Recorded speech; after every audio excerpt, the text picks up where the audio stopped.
ये लड़का एक आवारा कुत्ते को घूर रहा था। उसने चालाकी से तले हुए मीट का टुकड़ा आगे लटका दिया, बस इंतजार कर रहा था कि कुत्ता एक गलती करे और उसे गोली चलाने का बहाना मिल जाए। कुत्ता तले हुए मीट को घूर कर देख रहा था, जैसे अंदर ही अंदर लड़ाई लड़ रहा हो। सुबह होते ही वेस भागा भागा आया, बंदूक उठाकर दरवाजा खोला कि देखे जाल काम आया या नहीं, लेकिन तला हुआ मीट वैसे ही लटका हुआ था, बिल्कुल अनछ हुआ। उस पल वेस का विश्वास टूट गया, जिसने हमेशा सोचा था कि जानवरों में कोई उसूल नहीं होते, लेकिन असली हैरानी अभी बाकी थी। उसका छोटा भाई खेलते खेलते एक काले भालू को छेड़ बैठा। बच्चे की चीख सुनकर माँ भालू गुस्से से दौड़ पड़ी। ये देख वेस और उसकी माँ भी घबराकर भागे। अपने भाई को बचाने के लिए वेस ने कुल्हाड़ी उठा ली, लेकिन उससे पहले ही कुत्ता कूद पड़ा। सामने माँ भालू थी, 3 गुना बड़ी और खतरनाक। फिर भी कुत्ता पीछे नहीं हटा। उसने अपनी पूरी ताकत झोंक दी। उसकी वफादारी और हिम्मत ने न सिर्फ वेस का दिल छू लिया, बल्कि भालू को भी पीछे हटने पर मजबूर कर दिया। खतरा टल चुका था। माँ ने छोटे बेटे को संभाला तो कुत्ता भागकर उनके पास आया और ध्यान से देखा कि सब ठीक है। भाई को सही सलामत देखकर वेस ने पहली बार उसके सिर पर हाथ फेरा। उसका सारा गुस्सा मिट गया। वो आवारा कुत्ता अब उनके परिवार का हिस्सा बन चुका था। धीरे धीरे कुत्ता दोनों भाइयों के बीच चैन से लेटने लगा। सालों बाद इंसानी गर्माहट महसूस करते हुए वो समझदार भी था। जब वेस और उनकी माँ काम में व्यस्त रहते तो छोटे भाई का साथी बन जाता, यहाँ तक कि नदी में कूदकर मछली पकड़ लाता। छोटा भाई खुशी से माँ को मछली दिखाता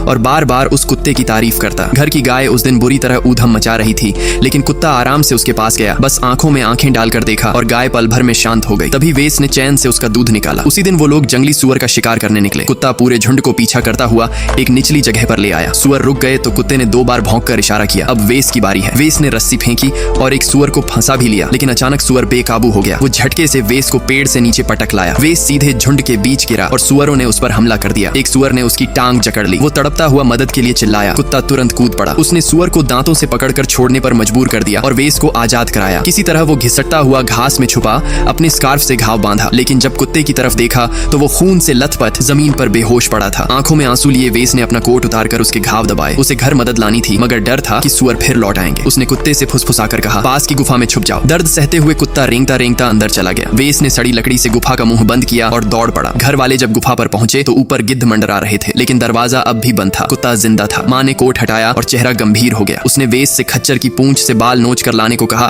ताकि टांके लगाए जा सकें। जख्म गहरे थे, फिर भी कुत्ता हल्की सी चाट से वेस को जैसे दिलासा दे रहा था, चिंता मत करो, मैं ठीक हूँ। घर लौटने के बाद वो चुपचाप वेस के पास लेटा रहा। कुछ ही हफ्तों में वो फिर से पूरी तरह स्वस्थ हो गया। दोस्तों, इतना बहादुर और वफादार साथी शायद ही कहीं मिले। अगर आपको भी वफादार साथी मिला हो तो प्लीज कमेंट में जरूर बताना।